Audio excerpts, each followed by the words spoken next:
Hello everyone, and welcome to my Young and the Restless official 24 channel. Jack and Diane's horrifying discovery: Matt sends Annie to kill Sienna. Jack Abbott and Diane Jenkins Abbott will make a horrifying discovery while Matt Clark aka Mitch Bacall sends Detective Annie Stewart after Sienna Bacall. YNR's weekly promo starts with Phyllis Summers, Daniel Romalotti Jr. and Tessa Porter arriving for Abbott Communications retro-themed launch bash. After Phyllis says she told them this party would be fun, Daniel will think it's a little early to label it. There's a good chance Daniel will mostly be there to keep an eye on Phyllis and stop her from causing chaos. However, Daniel could easily get distracted by Tessa once they settle into their party groove. Whatever the case, Phyllis won't be happy when she spies Kane flirting with Lily at the bar. Although Lily was adamant that this isn't a date, it'll sure look like one from where Phyllis is standing. While Phyllis gets jealous and prepares to make a scene, the other party guests will mix and mingle. Billy Abbott and Sally Spector will be delighted to see everyone having a blast. When it's time for speeches, Sally will talk about their allegiance to the facts as well as the people who'll look to Abbott Communications for the truth. Billy will be right by Sally's side as they play up their grand plans for the company. At some point, Jack will notice some alarming news on his phone and exclaim, "What the hell?" Diane will be equally perplexed and disturbed once Jack lets her see this horrifying discovery. It looks like Victor Newman will find a way to target Jack despite his shutdown precautions, so stay tuned for updates on how he'll pull it off. In the park, Matt will meet with Annie, who'll point out that Noah Newman has Sienna stashed in a suite at the GCAC. Of course, viewers know that's just a decoy room, so Matt may consider that possibility and realize Sienna could actually be on the Newman ranch.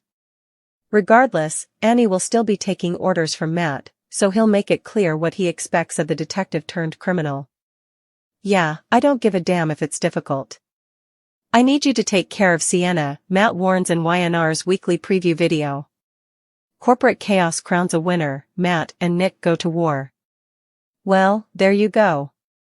The Abbotts did whatever they could to fend off Victor's AI attack against Jack and JABOT. The drastic measures they took to shut down the family company must not work. Because next week, the spoilers reveal that Victor celebrates a win against Jack. Perhaps Michael's inside information, which he shared with the mustache this week, did its job. Meanwhile, NIKKI learns of Victor's latest coup against JABOT. There's no way she will be happy with her husband. He knows how she feels about Jack, and he doesn't care. Hopefully, Victor is about to learn the consequences of his actions. Hope his revenge was worth it. NIKKI isn't a fan of his secrets. So if she hadn't eavesdropped on Victor and Adam, she might not have known anything about what's going on. Even knowing what was coming, Jack and the Abbotts came together to decide as one unit what they wanted to do. Unfortunately, it may not have been enough. We don't know if JABOT becomes as decimated as Arabesque was, but the Abbotts are defeated. However, they will not dwell on their loss. No wallowing for the Abbotts. Look for Jack to begin planning his counterattack. Jack knows who to blame, and it's not just Victor. Jack will hold Adam and Chelsea accountable for their actions. Knowing that, we can deduce that perhaps Adam and Chelsea actually do something to cause a diversion at Billy and Sally's Abbott Communications launch party. Suddenly, their retro shindig takes a turn, and on Tuesday, Billy and Sally scramble to do damage control. So this means their new company also takes a hit due to Victor's revenge agenda. In related news, Diane turns to Michael for help. This might be a mistake, considering Michael slipped Victor some pretty damning information he found out while helping out the mustache. Will Diane guess what Michael did? What does Billy usually do when he's on the wrong side of a war, especially if it involves Victor? He takes a monster gamble, and this one isn't going to make Sally happy, unless she is tired of taking hit after hit. The teaser suggests that Billy strikes a deal with Phyllis. Yikes. And finally, Matt's back in Genoa City. And it's definitely Matt Clark. At the end of Friday's episode, he showed up at the GCAC, and before he entered, he said, "I forgot how much I hated this place." At the end of next week's episodes, it's the big confrontation between Matt and Nick. In fact, their rivalry is set to take a dangerous turn. Jack Abbott and Diane Jenkins Abbott will find their world cracking open at the seams in one long, horrifying instant as the night of ABBOTT Communications' retro-themed launch party spirals into a nightmare no one saw coming, not even the guests who arrived expecting nothing more than neon lights, disco beats, and ABBOTT-level extravagance. Phyllis Summers bursts in first, radiating chaotic enthusiasm as she declares she told Daniel Romalotti Jr. and Tessa Porter this party would be fun. Though Daniel immediately rolls his eyes and mutters that it's a bit early to call it anything, especially when he's clearly there to babysit his mother and stop her from detonating disaster in a room already full of old rivalries and suppressed grudges. But Daniel's plan quickly falters as Tessa slips into the party groove, drawing him into her rhythm while Phyllis, always scanning for trouble, zeroes in on Kane Ashby flirting with Lily Winters at the bar, sparking a wildfire of jealousy so intense she looks ready to march over, flip the table, and reclaim Lily's attention simply out of spite, since nothing annoys Phyllis more than seeing her favorite adversaries enjoy themselves. Meanwhile, Billy Abbott and Sally Spector beam proudly as their ABBOTT Communications launch seems to be a hit. With guests drinking, laughing, dancing, and celebrating what is supposed to be the dawn of a new era, an era where truth, innovation, and transparency guide their brand, or at least that's what Sally proclaims emotionally during her big speech, promising allegiance to the facts and devotion to the people who'll look to ABBOTT Communications for journalistic integrity, and Billy stands at her side, hand hovering protectively at her back, eyes shining with pride even as his brain runs a mile a minute trying to anticipate what could go wrong, because with a Newman war erupting in the background, trouble isn't just likely, it's guaranteed, and that trouble hits the second Jack glances down at his phone and goes pale, whispering what the hell, in a tone that immediately wipes the sweetness out of the room, drawing Diane closer as she peers at the screen and recoils in horror at whatever Victor Newman has managed to accomplish despite every precaution Jack swore would protect JABOT. From the mustache's relentless, ruthless AI-driven assault, an attack so invasive, so sophisticated, that even shutting down systems and cutting off digital access couldn't stop Victor from infiltrating their world, forcing Jack to face the devastating realization that Victor found a workaround, a weakness, a backdoor planted by someone he thought he could trust, leaving Diane shaking her head in disbelief, terrified not only of what Victor has done but of what Jack is about to do next as he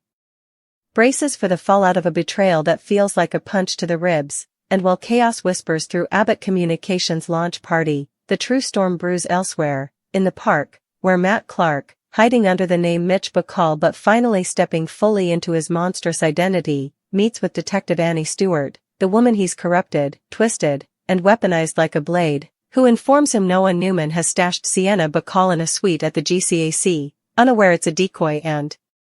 that Sienna is likely tucked away at the most dangerous possible location, the Newman Ranch. Matt contemplates this with cold fury simmering beneath his calm facade, realizing Noah is more clever than he assumed, and perhaps more desperate to protect Sienna than Matt accounted for. But none of that matters as Matt's voice turns venomous and he snaps, "Yeah, I don't give a damn if it's difficult, I need you to take care of Sienna," giving his assassin-turned-detective clear orders that spell doom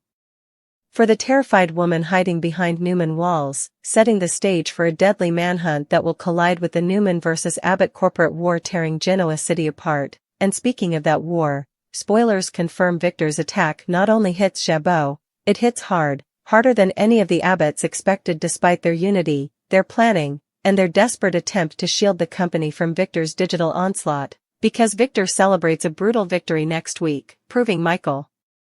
Baldwin's inside information paid off for the mustache even if it now weighs like poison on Michael's conscience, a truth NIKKI Newman uncovers when she learns of Victor's latest coup and reacts with blistering contempt, furious he would target Jack again knowing full well what it does to her, furious he would risk their marriage, furious he still believes revenge matters more than loyalty, especially when she overheard him conspiring with Adam Newman, piecing together the entire sordid web of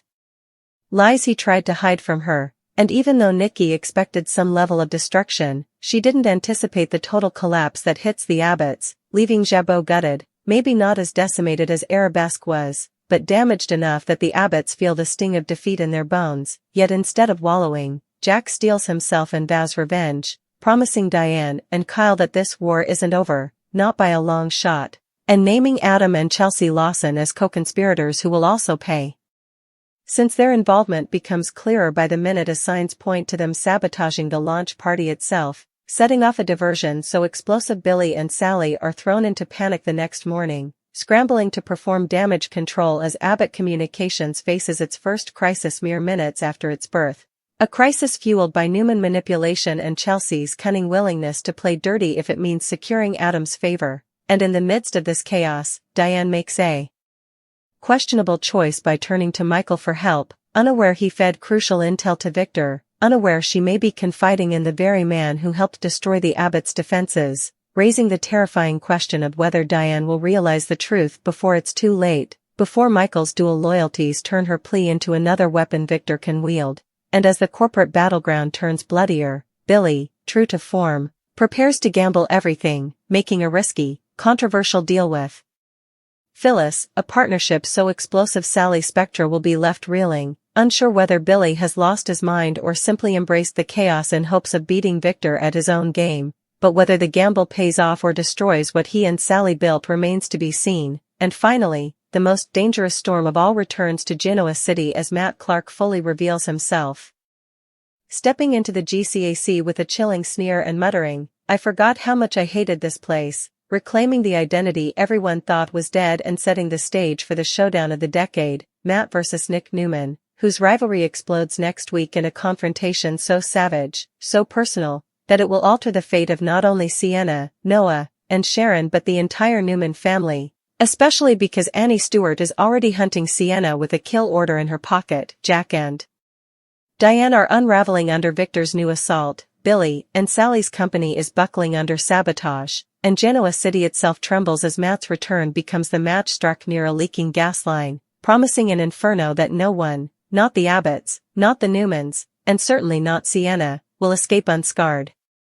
And as the night fractures into even darker chaos, the fallout from Matt's reemergence begins spreading like poison through Genoa City, intertwining with Jack and Diane's private panic as they retreat from the ABBOTT Communications launch party into the nearest empty hallway, desperate for a moment to breathe while the horrifying update on Jack's phone loops through his mind like a warning siren he cannot silence. Because what he discovered wasn't just a cyber attack, wasn't just a security breach, it was proof that Victor Newman had crossed a line so dangerous, so invasive, that Jack can barely articulate the dread building in his chest as he and Diane review the information again. It appears Victor gained access not to JABOT's files alone but to a financial pipeline that could put their entire company at risk, meaning any misstep, any wrong move, could bleed them dry. And the chilling twist is that the data traces point back to someone inside their circle, someone who handed Victor the key, someone who betrayed them while smiling across conference room tables and pretending loyalty, leaving Diane trembling as she asks Jack if he believes Michael Baldwin could truly be capable of slipping Victor strategic information masked as legal updates, or if perhaps Adam and Chelsea planted someone else in their orbit, a mole unknown even to them. But Jack barely hears her, because all he can think about is the look in Victor's eyes the last time they confronted each other, a look that promised destruction, not competition. And Jack realizes this is no longer a feud, this is a war Victor intends to win by obliteration, not dominance, a war that has now entangled the Abbotts, the Newmans, the Ashbys, the Winters, the Baldwins, and even the GCAC staff scrambling behind the scenes as tension ripples through the city like a ghost no one can see but everyone can feel. Meanwhile, across town, Annie Stewart prowls the shadows outside the Newman ranch, her breath cold in the night air as she checks her weapon and reviews Matt Clark's instructions in her head, replaying the sound of his voice, cold, commanding, ruthless, telling her to take care of Sienna, a phrase that once might have triggered her conscience, but now simply becomes an order she intends to execute with precision, though she can't shake the feeling something is off, that Matt didn't give her the full truth about why Sienna must die, and Annie's instincts as a detective twitch in warning, urging her to reconsider what she has let Matt turn her into. Yet the thought of stepping out of line is more terrifying than the thought of killing Sienna, because Matt's grip on her, emotional, psychological, maybe even deeper, has become something monstrous, and Annie knows disobeying him might mean her own destruction. At the same time, inside the ranch, Noah Newman sits by Sienna Bacall's side in the dimly lit guest room, the real hiding place Jack and Sharon helped him secure, whispering reassurances that he won't let anyone hurt her, that Matt will never lay a hand on her again, even though he doesn't fully believe it himself, because he knows Matt's brilliance, his cruelty, his relentless obsession, and Noah can feel the danger closing in with every hour Sienna spends trembling in fear, haunted by the memories of what Matt did to twist her life into lies and manipulation. And while Noah tries to protect her, Newman stands outside the ranch's front door,